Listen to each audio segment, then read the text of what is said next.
Bonjour à tous, c'est Brian de DevTheory et aujourd'hui on va parler du mode strict en JavaScript. Alors le mode strict en fait, on va voir comment on l'utilise, donc les quelques choses qui vont changer dans l'écriture de JavaScript et également pourquoi on l'utilise, ce qui est tout de même important.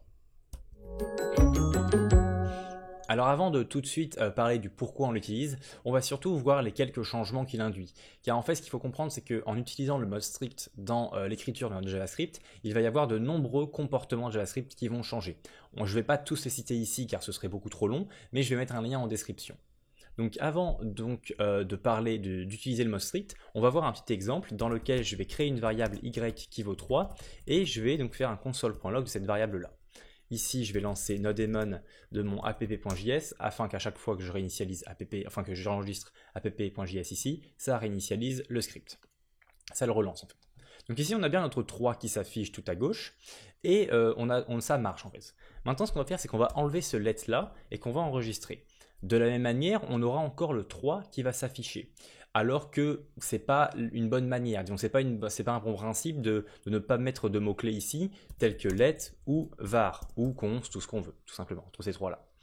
Eh bien ici, pourquoi JavaScript se comporte comme ça et ne lance pas d'erreur? Car en fait, le comportement de base de JavaScript, quand il rencontre une variable qui n'est pas initialisée mais qui change de valeur ici, eh bien c'est qu'il va l'initialiser tout seul en fait. Il va le faire tout seul de son côté. Alors de quelle manière il le fait? Car il peut faire plein de choses, il peut faire du const, il peut faire du let, il peut faire du var. Bien entendu, il ne va pas faire du const, il va faire soit du let, soit du var.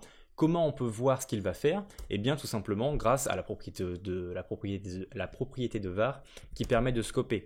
Donc si jamais on fait un if true et qu'ici on fait un y est égal 3, il va y avoir différentes possibilités à l'instant où l'exécution de ce code va se faire.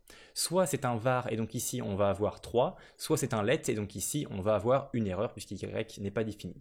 J'enregistre. Et on a bien un 3. Ça veut dire que JavaScript, son comportement de base, à l'instant où il rencontre une variable qui n'est pas initialisée, c'est qu'il va mettre derrière, en fait, derrière de son côté, il va mettre le var. En fait, il va faire du var y est égal 3.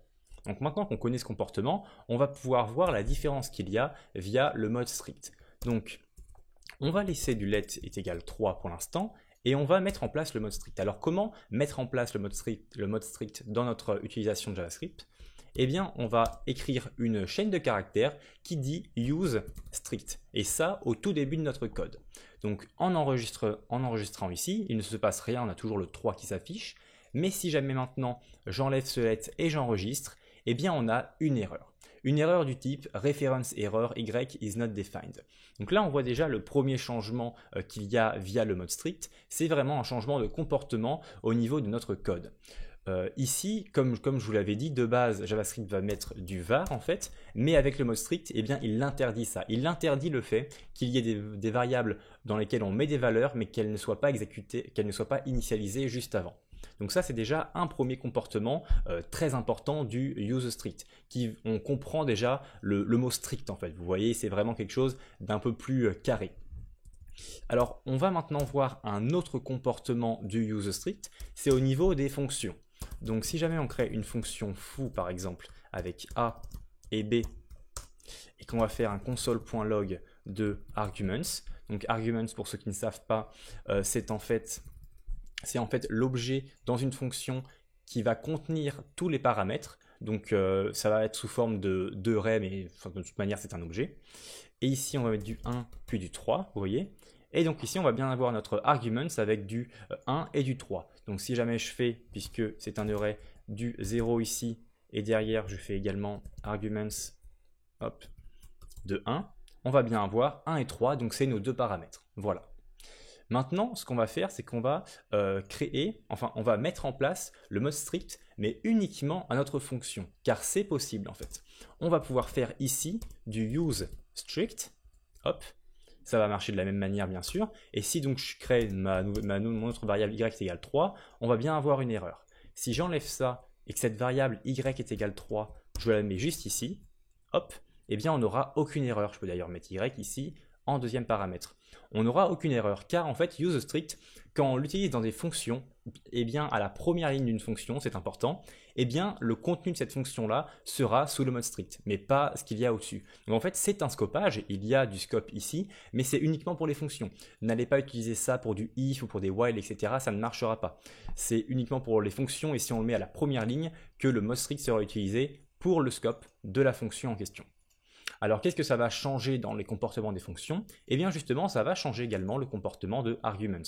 Si jamais ici on change en fait une variable, on fait du a est égal maintenant 56, vous voyez, je vais enlever le mode strict ici. Si jamais on fait a est égal 56 et qu'on refait un console.log de notre arguments, eh bien on a du 1, 3 et du 56, 3. Qu'est-ce que ça veut dire? Ça veut dire que dans le comportement de base de JavaScript, arguments eh bien, s'actualise, disons. Il est en fait lié via des références avec les vraies variables qu'il y a en paramètres. Donc quand ces vraies variables-là changent, eh bien arguments change aussi. Maintenant, je vais mettre en place le mode strict uniquement cette fonction et on va voir un comportement différent. On avait un 56.3 pour le deuxième console.log, maintenant on a encore une fois un 1.3.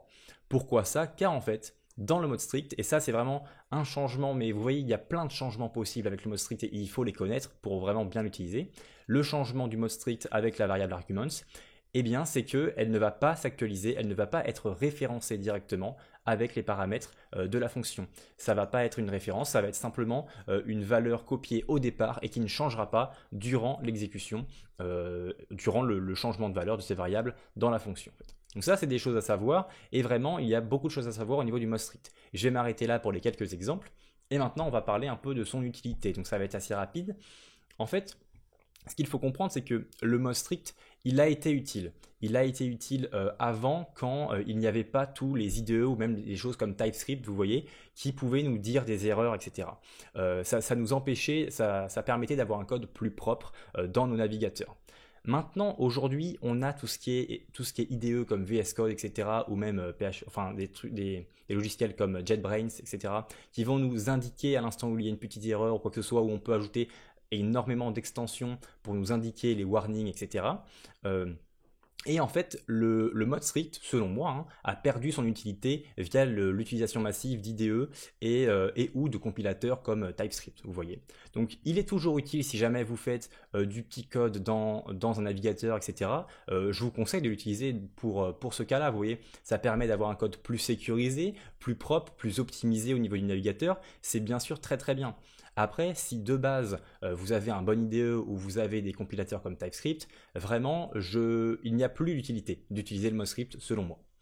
Voilà, donc c'était mon avis sur le mode strict et son utilisation. J'espère que vous avez apprécié. N'hésitez pas à me dire ce que vous en pensez en commentaire et également à aller voir notre site devtheory.co si jamais vous voulez voir un peu tout ce qu'on fait. Et si jamais vraiment ces vidéos de ce genre-là vous intéressent, eh bien n'hésitez pas également à vous abonner. Je vous souhaite une bonne journée.